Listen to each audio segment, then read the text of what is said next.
Any other year and they'd be a lot plumper than this.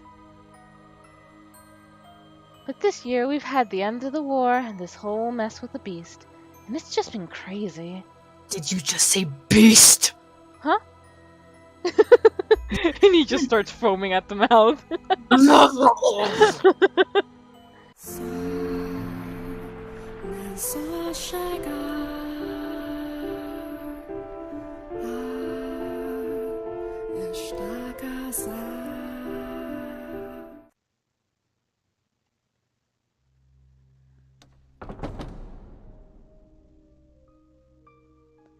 Well, hello everyone, and welcome back to 4pixels. Coco and Kanetsu are here, and we are continuing the house in Fata Morgana. And from what we were told last time, we are probably going to be finishing up this chapter.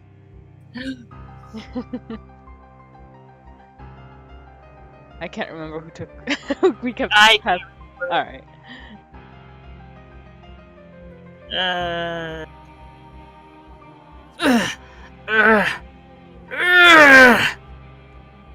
I don't know. What am I? Who am I? Who?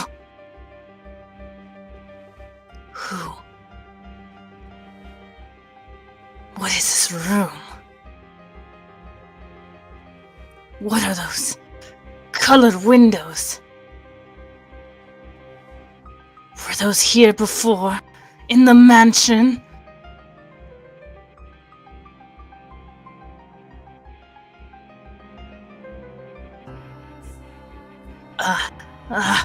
I know what that is. It's an angel. The angel. The angel is looking at me and laughing. The angel is looking down on me and laughing.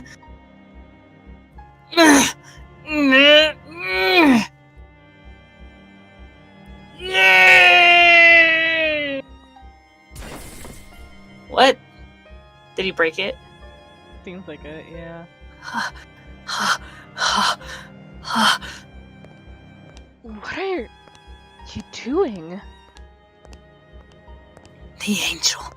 The angel is laughing at me. The angel. So the angel. God, he went from talking about beasts and now it's angel. You. Where are you? Where were you? I went to the kitchen to get a drink of water. You have nothing to worry about. I will not run away from you. I am not human. Am I? I'm not a human. You are. Not a human! You are you. It's all right. I imagine it's disconcerting, having lost your memories. But no matter what happens, you will always be you. I'm not sure that's what he wants to hear right now. Yeah, you'll always be you. Yeah, and I'll always be a beast. Don't be afraid.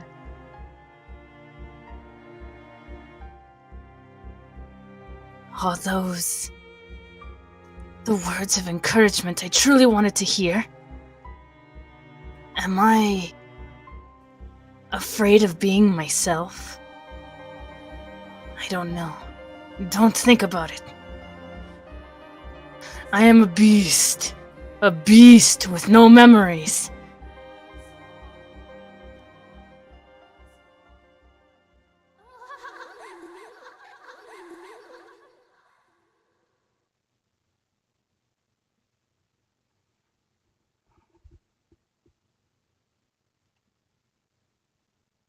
His psyche drifted erratically between human and beast.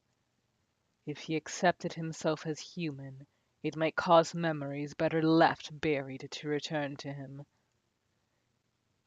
If he accepted himself as a beast in exchange for his memories, he would no longer be able to rejoin human society. The white-haired girl fervently supported him in these precarious times. I was quite amazed. I would have given up a long fucking time ago. I had never imagined she would grow to be such a strong woman. Nevertheless, God is a cruel master. For what strength he gave her spiritually, he took an equal part from her physically. Though she persisted day in and day out to stay by the man's side, one day she suddenly fell ill. With her in the throes of a high fever, and not knowing the cause, he fell into a perpetual panic.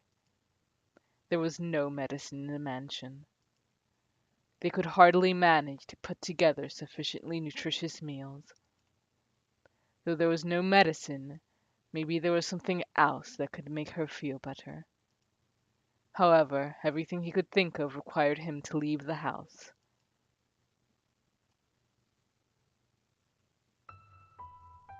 Hey, hey. Is there anything you would like? Anything I would like? I'm considering visiting the village. Oh god, don't do it! I see. You're going to the village. I thought I might be able to get some medicine. I would prefer to bring a doctor here, but no one would come if they learned you were in this mansion. So... He was planning to put on a disguise, to enter the village as a person. The white-haired girl smiled when she heard his idea. She had, after all, always wanted him to think of himself as human. However, because she was so pure-hearted, she did not comprehend the full extent of the slaughter he had confessed to committing. The revenge he had taken on those who had chased him around. How sinister his cackling and furious his reaping. She did not grasp just how serious it was. She had faith that Bestia had kindness in his heart. If you cannot get any medicine, then buy me some oranges, please. Oranges? This is a land blessed by the sun. You should be able to find some wonderful, fresh oranges. Will that make you feel better? Yes, it should. Ooh. Hello. Thank you, you. Smog, for the host. Put you back down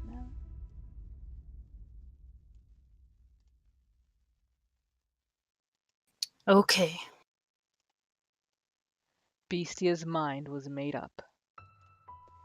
He would don the skin of a human for her, to protect the peace he had. Welcome, Smog! He would return to the place that had left him with many painful memories.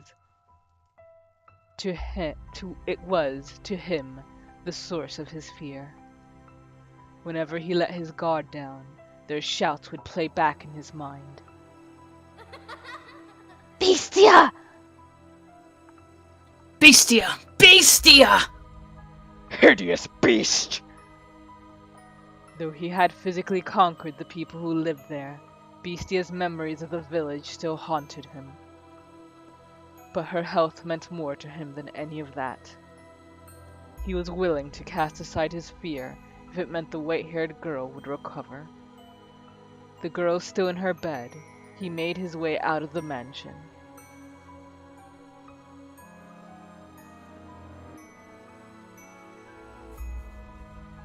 He crossed the overgrown forest, pushing forward one step at a time, all the while trying to brush aside his apprehension, until he arrived at the village.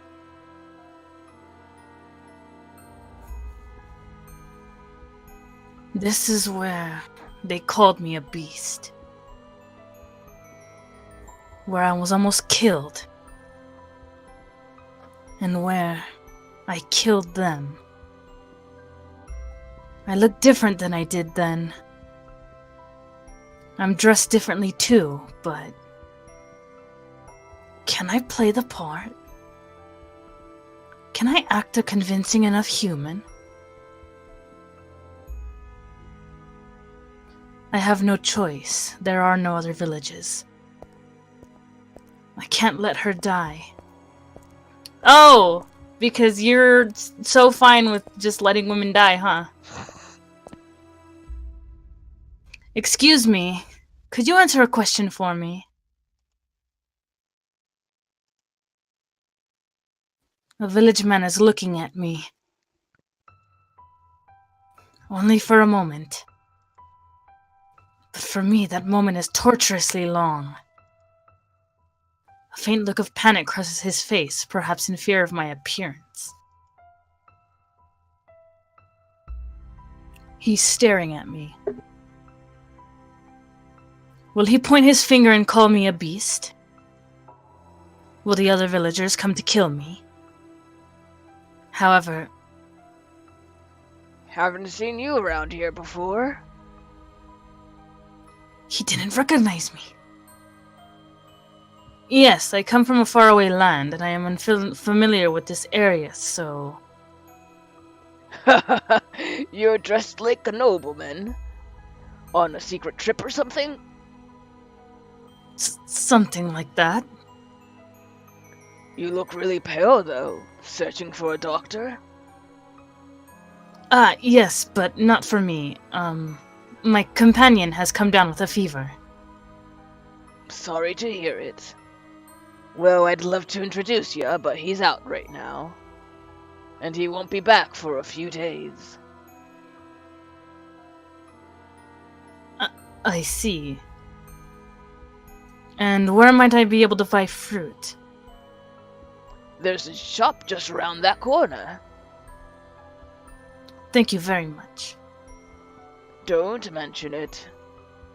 Do take care, traveler. It's dangerous out there.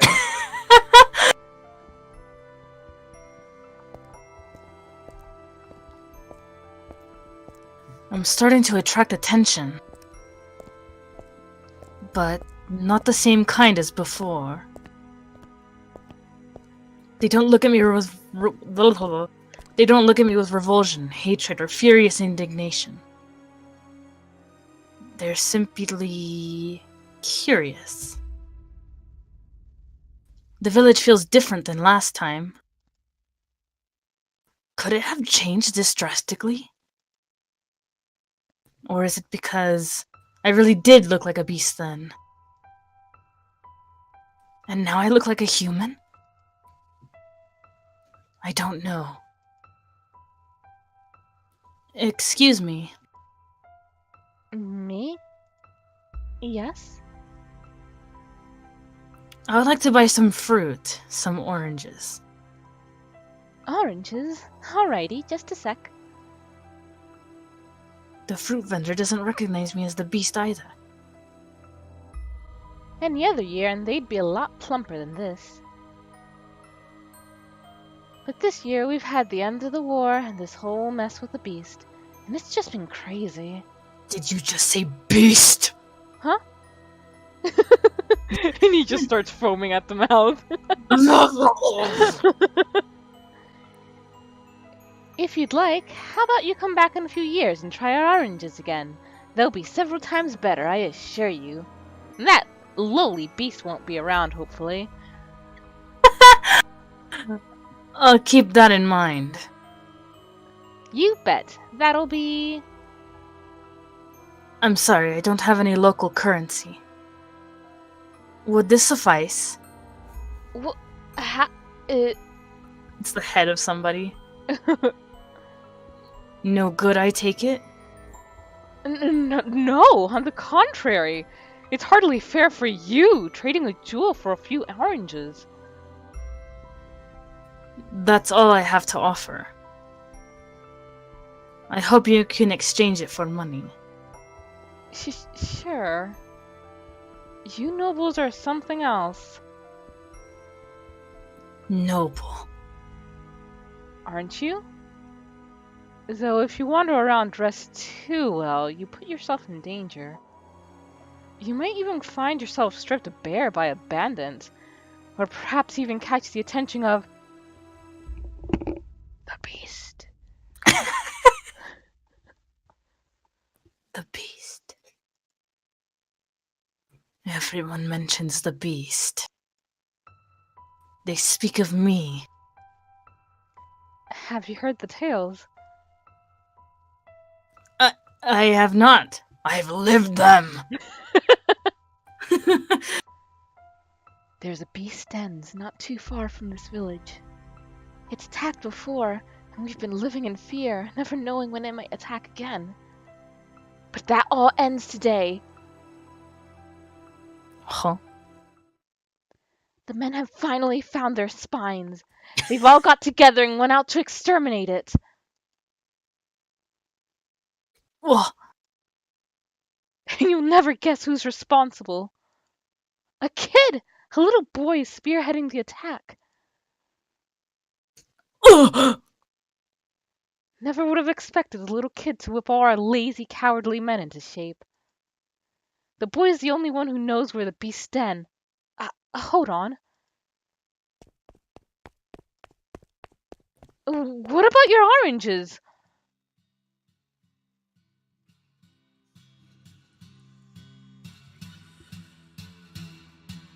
The men banded together. And they're going to kill the beast? Why now? Why when I'm not there? I'm what you're trying to hunt.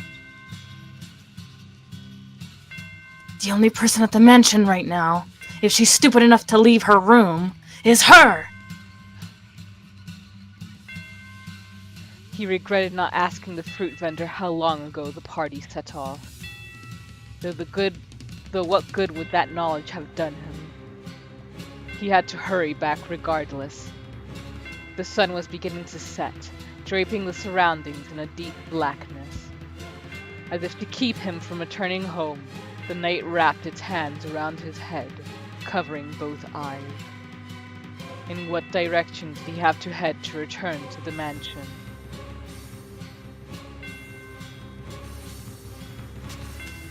He stormed through the forest, and eventually the mansion appeared before him, like the world fading into view after a dream. Bestia was a tempest in the night, blowing through the overgrowth toward the house. Please make it in time. I need her. I need the peace that she provides me. The last thing I want is for her to die.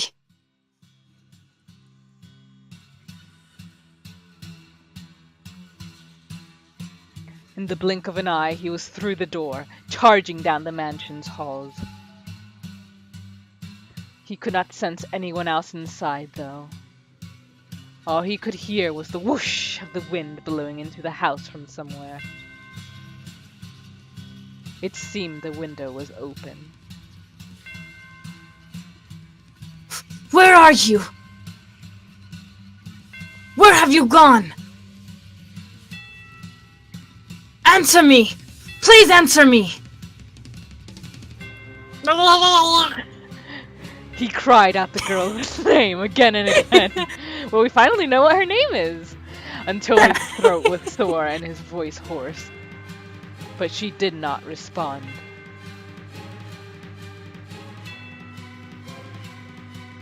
He rushed into her bedchamber. Ah! Hey!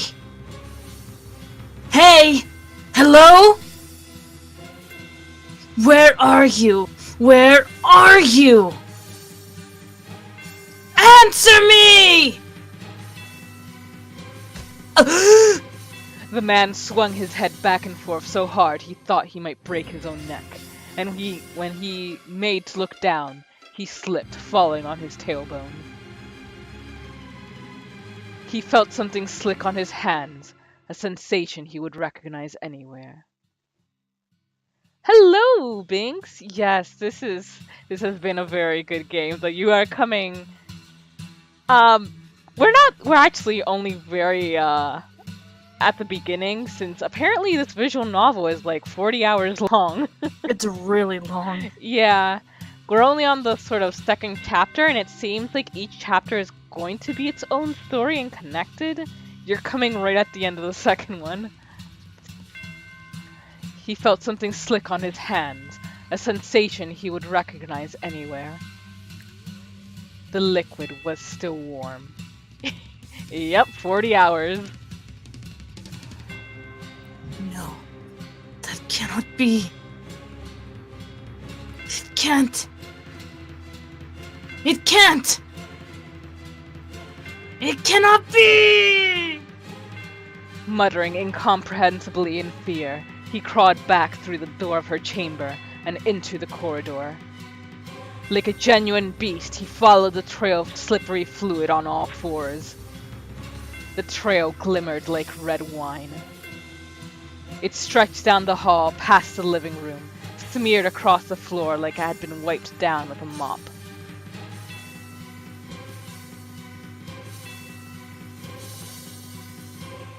The man crawled and crawled and crawled, until at last he reached the stairs leading down to the cellar. The ruby trail continued. From beyond the door he could hear men's voices. I'm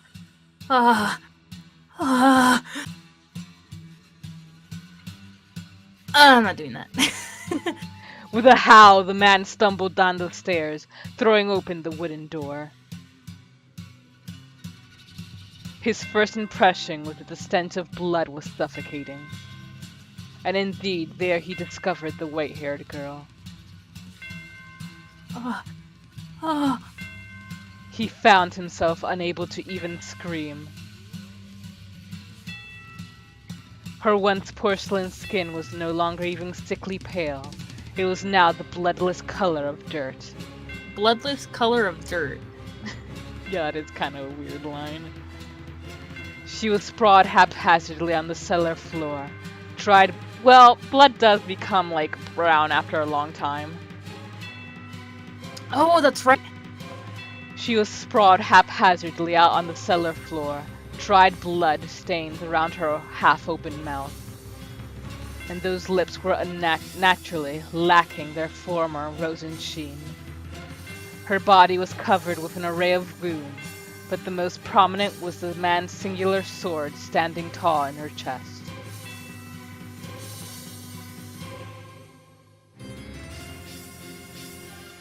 This is the Bestia? He doesn't look like the same. It's him. He's the same guy. He's the Bestia. Several villagers surrounded him at the behest of a young boy. He's gotten himself all dressed up, all proper and fancy, but good clothes don't make him a good man. Isn't that right, you Bestia? No. You murderer! Why did you kill her? Why did you kill her? Why did you kill her? Why did you kill her? Why did you kill her? Why? You want to know why? Her death was an accident, I'd say. I feel bad about what happened. But any woman who would live with a man like you must be a witch. Does that hurt? Are you hurting right now, you Bestia? Then maybe now you understand. You not only stole my parents and my friends from me, you ripped the last shard of hope I had from my hands. Do you get it? Do you finally understand how I feel? Now do you know how it feels like to have someone you care about taken from you? She, Pauline, was desperately trying to find you. Why? Why would you kill someone so devoted to you? Do you understand what you've done? I'm asking you a question, you goddamn murderer. I see. And now, I have nothing left. What? The man stepped forward, almost perfectly calm. His panic had vanished, as if it were never there. His eyes were disturbingly vacant. Perhaps the sorrow had overpowered him, beating his heart into quiet submission. No, that was not the case. Though his eyes were empty, a faint smile spread across his lips. The transition was swift, as though a gear had switched in his mind. The boy and the other villagers were frozen in place at the sight. Before long, the man was standing before the deceased girl's body. And then, he pulled the blade from her chest. I knew it. I really was a beast. And what I wanted was a tether. What are you yammering on about? Didn't you care about that woman? Didn't you choose her over Pauline? Who you then threw aside and butchered? What is wrong with you? What was she to you? She was my serenity. But she's dead now, and there's nothing I can do about that. Peace, calm, tranquility. The man's behavior was downright eerie, causing the boy to flinch back. Believing he had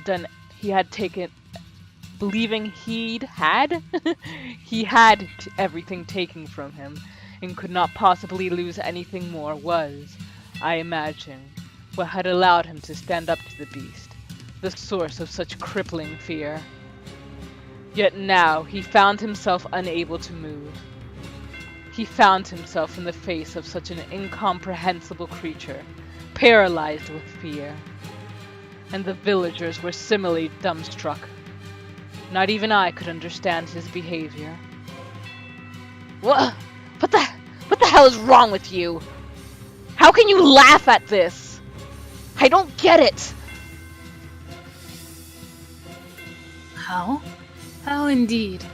I wonder myself.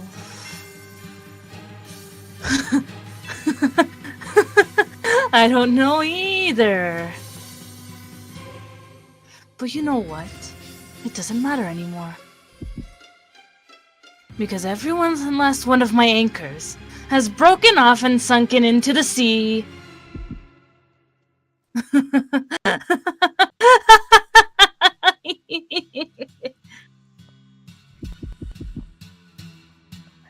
Damn it, get moving! Kill him! Oof. Ah, yes. My whole life, I've always wanted to kill! Ooh. Whoa. Poor Javi. Poor Javi. What was it that afflicted you with such madness? Losing your memory in the shipwreck? The abuse and insults you suffered at the villagers' hands? Or was it your grief at not being able to return to your homeland? No, none of those were the root. You were always like this. You always bore those twisted desires. You held these deep, constant urges to cause others harm. That is your essence. The real you hidden beneath the mask of sincerity. The true beast was your heart, The beast was a convenient skin for you to wear. You wanted to be a brutal, savage murderer.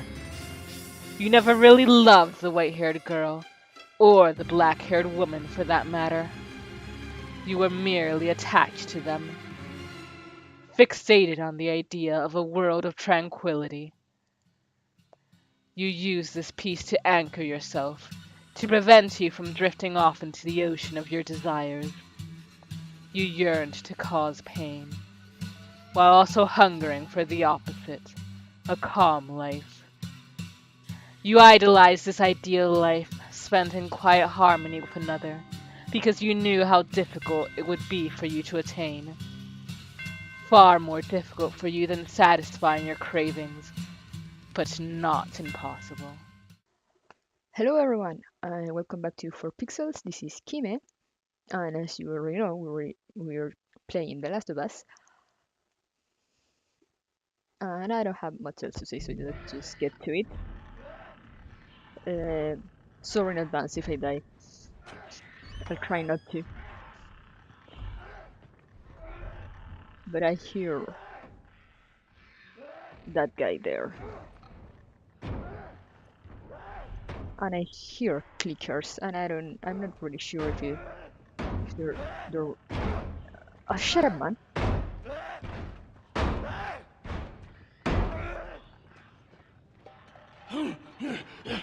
Oh.